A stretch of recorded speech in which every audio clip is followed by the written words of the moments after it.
জানেন আজবগড়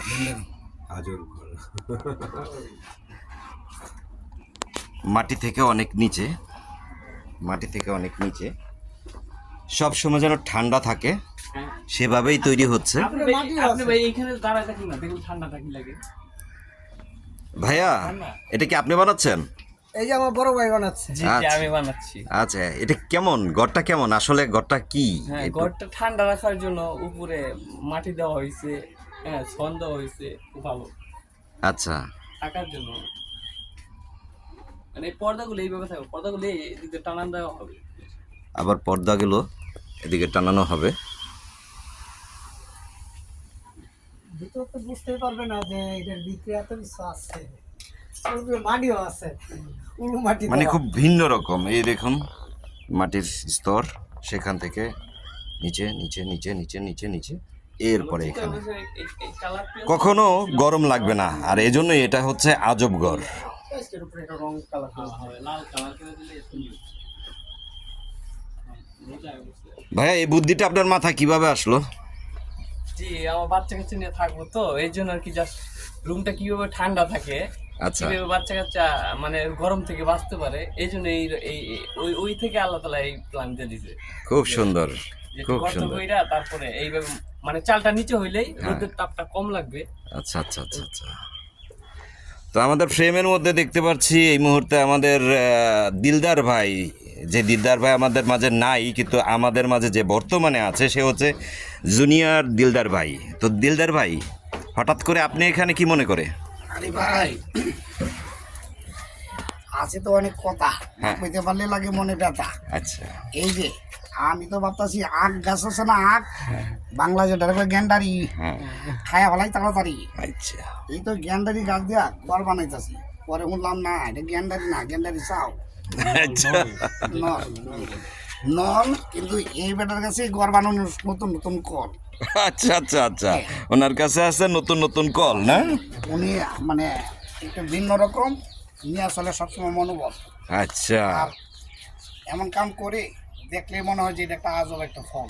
আচ্ছা, দিলদার ভাই, এক মিনিট। আপনি তো শুটিংয়ে, চলচ্চিত্রের শুটিংয়ে, নাটকের শুটিংয়ে এবং কি ইউটিউবের শর্ট ফিল্মের অনেক জায়গায় শুটিং করতে যান। এরকম কি কখনো দেখেছেন আগে?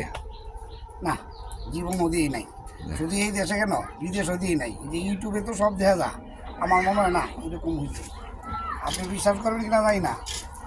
এই যে উনি কী করছে, এই যে নল, এই গাছ দিছে, গাছের উপরে দিছে পাটি, ওই যে পাটি দেওয়া যায়, ওই যে পাটি পাটি দিয়ে, এটা পাটি পাটি, পাটির উপরে দিছে খড়, খেজুর পাতা যেটা, মাটি দিছি, এরপরে খেজুর পাতার উপরে দিছে মাটি, যেটাকে উলু মাটি বলে। মাটির উপরে আবার চাল, মাটি।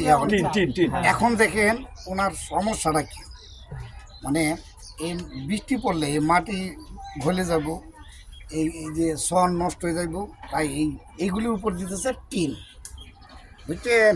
বাইরে থেকে মনে করি একটা টিনের একটা মানে ছোট্ট একটা টিনের ঘর, বুঝছেন? কিন্তু এইটার ভিতরে যে কি মাল মশলা দিয়ে চাল্লা রে, এই চোখে যদি না থাকতাম, দূরে কোথা খাইছি, আচ্ছা মানে এই চোখে যদি না দেখতাম তাহলে বিশ্বাসই করতাম না। আচ্ছা, দিলদার ভাই দাঁড়ান, আপনার সাথে আরেকটু কথা বলবো। একটা বিষয় আছে। হ্যাঁ, বলুন। আরে, আসল কথা তো কই নাই। হ্যাঁ, বলুন বলুন বলুন। সবাই ঘর বানায় মাটির উপরে, হ্যাঁ। আর উনি মানুষের মাটির ভিতরে, এই যে মাটি থেকে অনেক তলে। অন্ত কেন কেন? এই ঘরটা লাগবে ঠান্ডা, বাইচা যাবো ওনার জানডা, কারণ ভালোই ওনার মনটা। খুব সুন্দর ভাই, যে কথাটা বললো কি মনে হয়? হ্যাঁ, খুব ভালো, যুক্তিসঙ্গত, প্লাস ঠিক আছে, মানে খুবই ভালো। এবং এই আজব ঘরটা দেখে আমি অবাক হয়ে গেছি। আচ্ছা আচ্ছা আচ্ছা, হ্যাঁ, যে এত সুন্দর একটা ঘর ওনার ব্রেনে কিভাবে আসলো, যে ঠিক আছে এইভাবে এই যুগে মানুষ ইট পাথর দিয়ে বড় বড় বিল্ডিং তৈরি করার চেষ্টা করে, আর উনি ঠিক আছে আরও করে মানে উপরের দিকে না করে উনি নিচের দিকে করে ঘরটা তৈরি করছে ঠান্ডা থাকার জন্য। আসলে ঠান্ডা এবং ভূমিকম্প যে এখন আসে ঘন ঘন, আচ্ছা, ভূমিকম্প কিন্তু এটার মধ্যে লাগবে না। ও, এই থেকে দেখছেন ওনার চিন্তা ভাবনা কি? হ্যাঁ। ভূমিকম্প আইলে এই ঘরে ঢুকবে না, ডরায় ভয় পাইবে। আচ্ছা আচ্ছা, ভূমিকম্প এবার ভয় পাবে। এই সেই ঘর, যেই ঘরকে এবার ভূমিকম্প ভয় পাবে, আঘাত করবে না, দেখুন, মাটির সাথে মিশানো লড়বে। কারণ এটার ভীম খুব মজবুত, মাটির থেকে তৈরি হচ্ছে, সুতরাং তার ভয় অনেকটা কমে গেছে। দেখুন হ্যাঁ হ্যাঁ সব ভাই এখানে। কিভাবে করেছে দেখুন, তার উপরে আছে আবার টিন।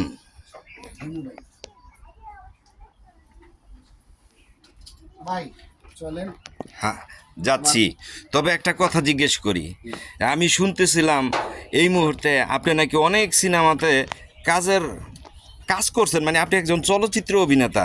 তো আসলে কোনো চলচ্চিত্রে দেখা যায় না, কারণটা কি ভাইয়া? হাই হাই রে, এইটা তো সাহস করে কই বললাম, হ্যাঁ বলেন। কারো কইবেন না তো। না না, আমি চলচ্চিত্রের লোক, আচ্ছা, আমি একমাত্র বাংলাদেশের চলচ্চিত্রের লোক, আমি কোনো সিনেমা করি না। বলুন তো কেন?